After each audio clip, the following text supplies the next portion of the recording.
So we are going to be making a pumpkin landscape today. And I'm going to show you how to separate your pumpkin patch into the foreground, middle ground, the background, the different parts. So we're first going to do the very front of our paper. So I'm going to draw a hill right here. And this hill is going to be the one that's closest to me.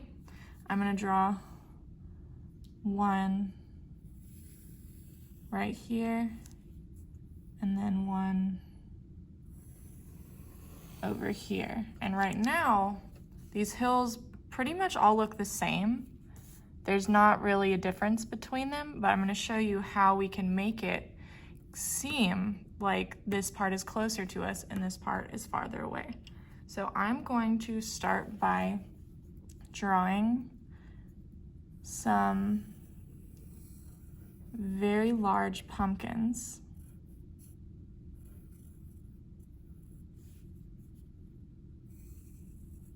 And I'm drawing the large ones on the front because I want this to be my foreground, or the front, the part that is closest to me. So I'm going to draw a super close-up of these pumpkins.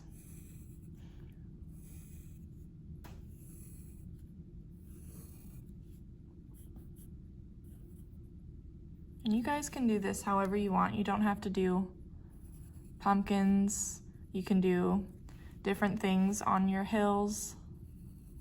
But I'm just drawing these pumpkins to show you guys as an example.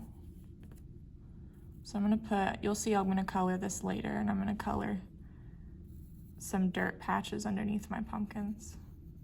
So I've drawn two really big pumpkins right here. So this right here is going to be farther back. It's not going to be as close as these pumpkins.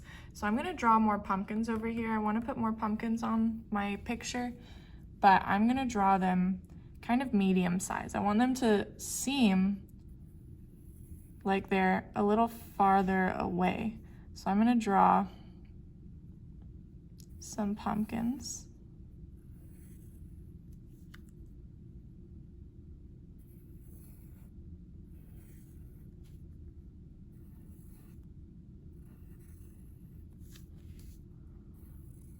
And I'm gonna let it go off the edge a little bit. That's totally okay. If you have something going off the edge, it just shows that you're using all your space. You're filling in all the space on your page.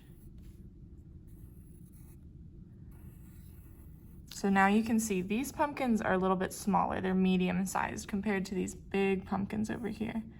So now I'm just gonna add some details just like I did my other ones.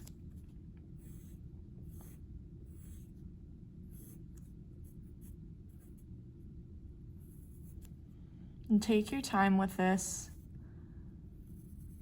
Don't need to be in a hurry. I just want to show you guys as quickly as I can. Make sure you're using good craftsmanship, and we want to fill in the page as much as possible.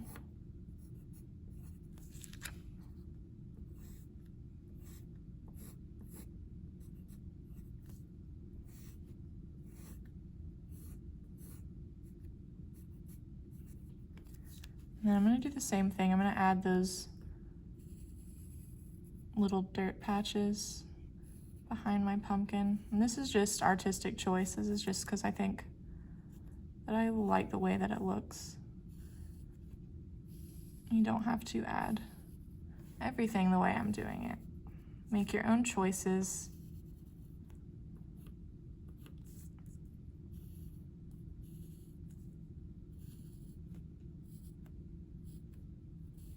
And I'll color those in later so you'll be able to see. So then on this back one, I'm not gonna put pumpkins on it. I think I'm gonna do a farmhouse or a barn over here.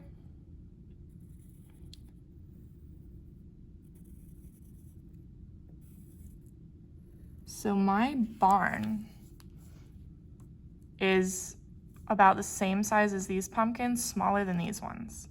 So you can tell because of this that my barn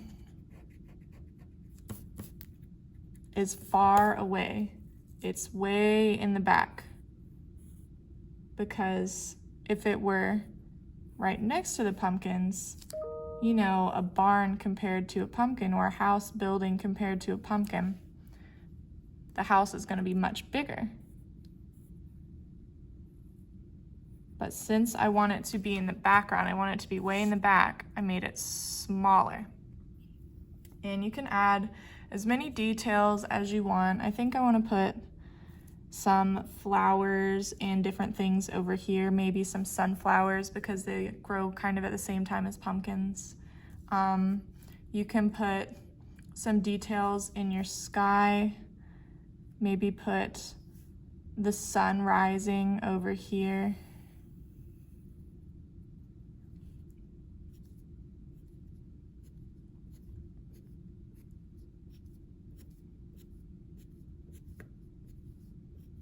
So you can color your sky however you feel your sky will look with the sun. If the sun's going down or if the sun is coming up, it might be a more orangey, pinky color that will go really well with the pumpkins. I'm going to stop this here and maybe make another video where I show you how I color it, but this is the basic piece. This is the foreground or the front. The middle ground or towards the middle, it's mid, far away. And then my background, which is the back. It is as far away as you can get in your piece of paper.